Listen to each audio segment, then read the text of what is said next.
এখানে আসলে দুটো জেনারেশন তো। এখানে দুটো জেনারেশন সজীব ওয়াজেদ জয় আমাদের জেনারেশনের মানুষ। বিদেশে পড়াশোনা করা মানুষ। তো তার চিন্তা চেতনা তার মায়ের সঙ্গে এক হবে না। তার মায়ের জন্ম টুঙ্গিপাড়াতে। টুঙ্গিপাড়ার অজপাড়া গ্রামে এবং তার জন্মর পর থেকে তাকে দারিদ্রতা স্পর্শ করেছে। মানে শেখ হাসিনার জন্মের একদম শুরু থেকে প্রচণ্ড দারিদ্রতা তার ছিল। তার পারিবারিক কমপ্লেক্স ছিল।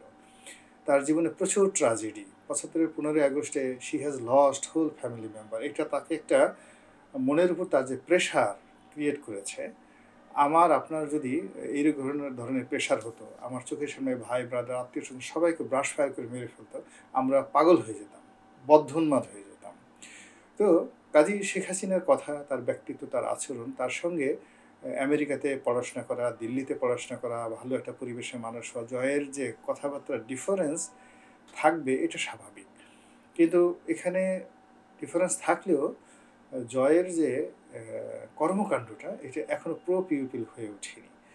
তিনি যে সময়টা পেয়েছিলেন ২০০৯ থেকে ২০১১ পর্যন্ত, এটাকে তারেক রহমান সাহেব যেভাবে রাজনীতির জন্য ব্যবহার করেছেন, পলিটিক্যালি বিএনপির উপর তার যে কর্তৃত্বটা প্রতিষ্ঠিত হয়েছে তারেক রহমান সাহেবের, বা তিনি যেভাবে রাজনীতি শিখেছেন, জয় তার সাথে অনেক বেশি সুযোগ পেয়েছেন। কিন্তু উনি এই জিনিসটিকে ব্যবহার করতে পারেননি। তো ব্যবহার করতে না পারার কারণে বাংলাদেশ আওয়ামী লীগে জয়ের কোনো কর্মী নেই, জয়ের কোনো নেতা নেই, বাংলাদেশে জয়ের কোনো বন্ধু নেই। সে ফ্রেন্ডলেস ম্যান। যার বন্ধু মোহাম্মদ আরাফাত, মানে তার একজনই বন্ধুর নাম আমরা জানি, মোহাম্মদ আরাফাত। এছাড়া তো জয়ের কোনো বন্ধুর নাম আমরা জানি না। তো রাজনৈতিক অঙ্গনে যদি তার তারেক রহমান সাহেবের 10টা বন্ধু আছে, হ্যাঁ, 10টা কর্মী আছে, কথার কথা 10টা শুভানুদ্দেহী আছে, কিন্তু জয় তো এই বাংলাদেশে কোনো বুদ্ধিজীবীর সঙ্গে তার বন্ধুত্ব নেই, কোনো সাংবাদিকের সঙ্গে তার বন্ধুত্ব নেই, মানে কারোর সাথে নেই। She is absolutely alone. তো অ্যালোন এই ব্যক্তি উইদাউট পলিটিক্যাল কানেকটিভিটি, সে ওখান থেকে যত কিছু বলুক না কেন, এটা আওয়ামী লীগের রাজনীতিতে খুব গুরুত্বপূর্ণ বিষয় নয়। জনগণের মধ্যে এটা হবে না।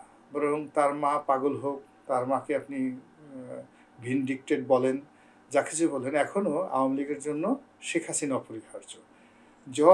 জয়ের কথার মানে শেখ হাসিনার তুলনায় আওয়ামী লীগের মধ্যে জয়ের কথা 2 পয়সার মূল্য নয়, যদি তার মা তাকে মূল্য না দেয়। কেন এই যে গত 15টা বছরে জয়ের যতটুকু গুরুত্ব আমরা দেখেছি, সেটা তার মায়ের কারণে। তার মা বলে দিয়েছেন, এই কারণেই তার গুরুত্ব হয়েছে। আদারওয়াইজ তার নিজস্ব যোগ্যতা বলে তিনি এখন পর্যন্ত তিনি কোনো গুরুত্বপূর্ণ ভূমিকা পালন করতে পারেননি। আমি যেমন দেখা গেল যে তারেক রহমান সাহেব লন্ডনে পালিয়ে গেছেন, বিএনপি আওয়ামী লীগ প্রচার করতে পালিয়ে গেছেন, তাড়িয়ে দেওয়া হয়েছে। কিন্তু সেখানে গিয়ে উইদিন 15 ডেজের মধ্যে সে কিন্তু ঘুরে দাঁড়িয়েছেন। ঘুরে দাঁড়িয়ে তিনি তার নেতাকর্মীদের থেকে শুরু করে সবার সাথে তিনি টেলিফোনে কথা বলেছেন সেখান থেকে, এবং দলকে অর্গানাইজ করে চলেছেন সেই 2009 সন থেকেই।